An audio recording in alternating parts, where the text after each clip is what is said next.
Hey, it's Dari here. And as I promised, this is part of the series of launching a business, going from idea to the first sale.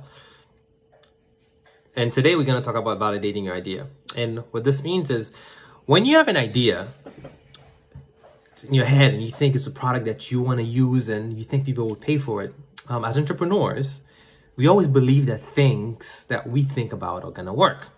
So one thing that you need to be very, very mindful of is there are a lot of smart people that launch a lot of smart things. Even with that, with a lot of money too, 97% of businesses fail in the market. 97%, even if competently executed. Check this, even if you have the right team, you have the right idea, you have the right team, you have all the money, you have all the competence, you might still fail in the market.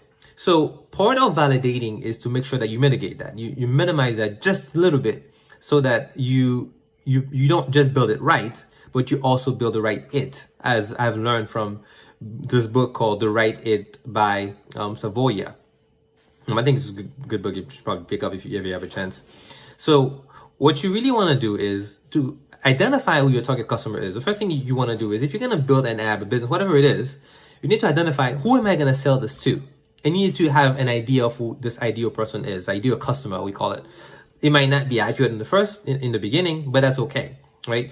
You might be like, hey, I am going to sell this to someone who goes out at night, who makes about $65,000 a year, who lives in the urban area, who's between the age of 18 to 25 or 18 to 35. This is your ideal customer. So now you need to go out there and talk to those people. You need to identify those people and go talk to them. And see if they are gonna actually buy what you're selling, if they actually ever use whatever product that is that you're selling. And the way you do this is either by going out there and just get all of them and try to find, and you need to speak to at least 100 of these people, because speaking to less than 100 really doesn't give you a really good picture as to if your idea is going to work. Now 100 is a very small number. It's small enough, but I sort of kind of significant to give you a really good poll size. What happens, one or two things happen. Actually, one or three things happen when you start talking to people. They either be like, oh wow, that's a really good idea, and I'm actually gonna use that as something I want to use. Or they might say, I think this is good, but I would add this. Now, if 10 people tell you to add the same thing, then you need to write it down. You get feedback already before you even build anything. And the last thing is, they might think that what you're doing is not needed, is completely incorrect. Right, which tells you that you probably need to pivot. Or maybe you're Mark Zuckerberg and you're in 05, you're building Facebook and you're way ahead of your time. That means that the time might not be accurate, but that's the conversation for a different time. So what you really want to do, you need to go out there and you need to talk to at least 100 people about what you're doing.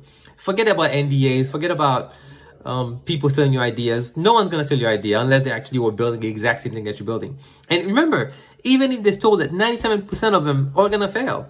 So yours is not guaranteed, theirs is not guaranteed, and usually there's space for more than one person in the market.